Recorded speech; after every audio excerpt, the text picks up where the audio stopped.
नमस्कार सभी को दोस्तों, आज की इस वीडियो में हम बात करेंगे वाराणसी में जो प्रधानमंत्री मोदी जी ने रैली की है, खासकर विदेशी मेहमान के साथ जो इवेंट मैनेजमेंट हुआ है उसके बारे में। और साथ में डिस्कस करेंगे कांग्रेस प्रदेश अध्यक्ष अजय राय समेत 200 नेताओं को जो हाउस अरेस्ट किया गया है, इस घटना के बारे में समझेंगे कि क्या ये सुरक्षा के लिए जरूरी था या मोदी जी अपने हर विरोधी आवाज को दबाने के लिए अब ये काम करना शुरू कर चुके हैं, और कैसे इवेंट पॉलिटिक्स लोकतंत्र की परिभाषा को बदल रहा है। आइए सब कुछ आसान भाषा में समझते हैं। लेकिन सबसे पहले कि हुआ क्या है। दरअसल हुआ यह है कि प्रधानमंत्री नरेंद्र मोदी अपने संसदीय क्षेत्र वाराणसी जाते हैं। एक्चुअली जाते नहीं है, बाकायदा रैली करते हैं।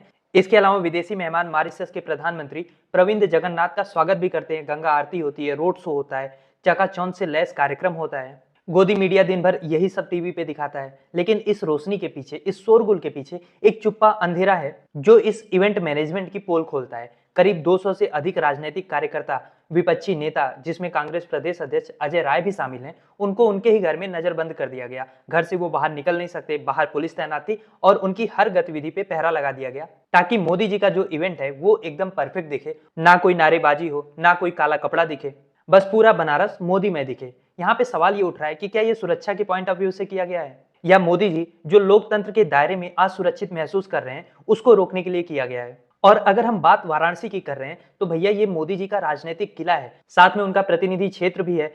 और यहाँ पे जब प्रधानमंत्री पहुंचते हैं, जैसे एक सांसद अपने क्षेत्र में जाता है, तो ये कोई नई बात नहीं है। पर हर दौरे को इवेंट के रूप में बदल देना, यही मोदी जी की पूरी राजनीति की पहचान बन चुका है। इवेंट पॉलिटिक्स या शब्द केवल आलोचना तक सीमित नहीं है, बल्कि पिछले एक दशक में जो मोदी गवर्नमेंट रही है, जो भारत की सियासत रही है, वो इसकी तस्वीर बन चुका है। चाहे अहमदाबाद में नमस्ते ट्रंप हो, दिल्ली में विशाल योग दिवस हो, या फिर ये वाराणसी में किसी विदेशी मेहमान को लाके स्वागत करना कराना हो, ये सारा एक प्रश्न खड़ा करता है कि क्या ये सारा इवेंट जो है वो जनता को संदेश पहुंचाने के लिए दिया जाता है या केवल कैमरे पे परफेक्ट फ्रेमिंग के लिए, मोदी जी की छवि चमकाने के लिए ये सारा कुछ गढ़ा जाता है। और उसके बाद भी डर इतना ज्यादा होता है। आप सोच के देखो, अगर मोदी जी की रैली में कांग्रेस या सपा के कुछ सैकड़ों हजारों या जो भी होते कार्यकर्ता वो मोदी जी की रैली में शांतिपूर्ण विरोध करते, तो उसमें डर क्या होता है? ये तो नेचुरल है ना। एक डेमोक्रेसी में शांतिपूर्ण विरोध करना तो सबका अधिकार है और ये तो संवाद का एक महत्वपूर्ण हिस्सा है। लेकिन जैसे ही तय हुआ कि विपक्ष प्रदर्शन करेगा मोदी जी की रैली में, रात भर पुलिस को सक्रिय कर दिया गया। सुबह होते होते विपक्षी सारे नेता नजरबंद कर दिए गए।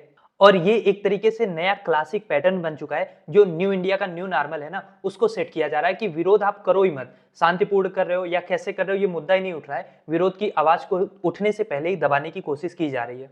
क्या हमारा लोकतंत्र अब इतना कमजोर हो चुका है कि सैकड़ों लोग अगर विरोध में उतर जाते हैं 140 करोड़ की आबादी वाले देश में, तो इसको भी खतरा माना जा रहा है? या फिर असल में कोशिश ये है कि पूरा नैरेटिव इनके कंट्रोल में रहे? और जो आज वाराणसी में हुआ है, ये कोई नया दृश्य नहीं है, कोई अलग कहानी नहीं है, बल्कि एक जो ट्रेंड मोदी जी ने शुरू किया है, एक जो पैटर्न शुरू हुआ है, उसका बस एक छोटा सा एग्जाम्पल है, उसका बस एक छोटा सा हिस्सा है। इससे पहले जब पूर्व सैनिक ओआरओपी के लिए जंतर मंतर पे धरना दे रहे थे, बारिश में बैठे थे, तब भी पुलिस ने सख्ती दिखाई थी। एसएससी के बच्चे प्रोटेस्ट करते हैं, वहां भी पुलिस डंडे भांजती है। महिला पहलवानों को पुलिस घसीट के हटाती है। किसान आंदोलन करते हैं, दिल्ली बॉर्डर को घेरते हैं, महीनों तक बैठे रहते हैं, 700 किसान की जान चली जाती है, लेकिन सरकार संवाद करने को तैयार नहीं होती। वहां पे भी ज्यादा दबाव की राजनीति को अपनाया जाता है, यानी हर बार विरोध को दबाने की कोशिश की जाती है। फिर देर सवेर अगर लग रहा है कि मामला बहुत बिगड़ रहा है, तो कहेंगे हमारी तपस्या में ही कोई कमी रह गई होगी। और मोदी जी का पूरा कार्यकाल, पूरा मैनेजमेंट अगर आप ध्यान से देखो ना, तो एक बड़ी बजट की मूवी जैसा उनका हालत हो गया, जहां पैसा तो बहुत लगाया जाता है लेकिन स्टोरी नहीं होती, इसलिए पब्लिक कनेक्ट नहीं कर पाती। अब प्रधानमंत्री को ही आप देख लो, हर रोज हर इवेंट पे उनके कपड़े बदल जाते हैं, हर भाषण को टेलीप्रॉम्प्टर से दिया जाता है, मोदी जी की हर मुलाकात को, उनकी हर हंसी को, उनके हर भावनात्मक क्षण को हर एंगल से शूट किया जाता है। और वीडियो की सच्चाई कहीं खुल ना जाए, इसलिए अब तो म्यूट वीडियो भी रिलीज किया जाता है। तो कुल मिलाजुला के मोदी जी ने हमारी डेमोक्रेसी को एक तरफा संवाद बना दिया है। मन की बात वो अपने कर लेंगे, लेकिन जनता की बात नहीं सुनेंगे। ना कोई प्रेस कॉन्फ्रेंस होगा, ना कोई डायलॉग होगा, ना कोई विपक्ष का नेता बोल पाएगा, चाहे संसद हो चाहे सड़क, हर जगह उनको बंद किया जाएगा। कुल मिलाजुला के मोदी जी जो तमाशा दिखाएंगे वही जनता को देखना है, कोई सवाल नहीं पूछना है। अब वाराणसी के इस दौरे की लोग वजह नहीं समझ पा रहे हैं। ना तो अभी यूपी में चुनाव है, ना तो वाराणसी में कोई री इलेक्शन हो रहा है, और आप अपने साथ में मॉरिशस के प्रधानमंत्री को लेके, जो कि हमारे एक स्ट्रेटेजिक पार्टनर हैं, ये किस तरीके की राजनीति या किस तरीके का शोकेस कर रहे हैं। भारत और मॉरिशस का रिश्ता जो है वो एक ऐतिहासिक रिश्ता है। प्रवासी भारतीयों का मजबूत संबंध है हमारा उस देश के साथ। लेकिन सवाल ये है कि छोटे से आइलैंड नेशन के साथ अपना टाई अप दिखाने के लिए आप इतना बड़ा इवेंट क्यों कर रहे हो? आप इतिहास उठा के देखो, शी जिनपिंग के साथ गुजरात में मोदी जी झूला झूल रहे थे, ट्रम्प के लिए गुजरात का स्टेडियम भर दिया। हर विदेशी दौरे को जन जन का तमाशा बनाने का जो पैटर्न शुरू हुआ है, आखिर उससे, उस इवेंट से हमें हासिल क्या हो रहा है? क्या भारत की फॉरेन पॉलिसी जमीन पे कुछ मजबूत होती है आपको दिख रही है?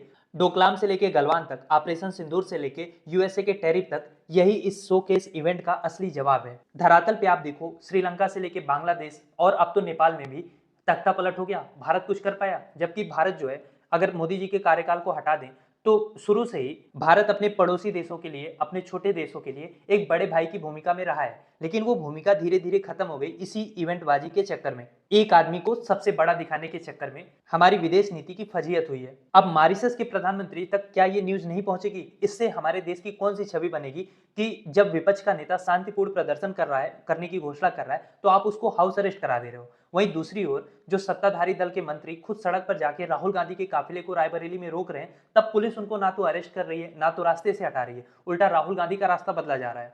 तो ये कौन सा नया कानून है जो विपक्ष का विरोध करना गैर कानूनी बना देता है, और जब सत्ता पक्ष अड़ियल होकर प्रदर्शन करती है तो वो उसका लोकतांत्रिक अधिकार हो जाता है? या दोहरापन जो है ये लोकतंत्र की रीढ़ को हिलाता है, और बची खुची रीढ़ को मेन स्ट्रीम मीडिया तोड़ देती है। आप उसकी हेडलाइन उठा के देख लो, क्या लिखा है पता है? वाराणसी दौरे का इवेंट, विदेशी नेता का स्वागत, विकास का फोटो सेशन, यही सब चल रहा है। लेकिन जो 200 नेता नजरबंद हुए, आप सोचो ये कितनी बड़ी खबर है। इसको कहीं छोटे से कोने में किसी अखबार ने छाप दिया होगा तो छाप दिया होगा, बहुत कम लोगों ने इसको जगह भी दी है।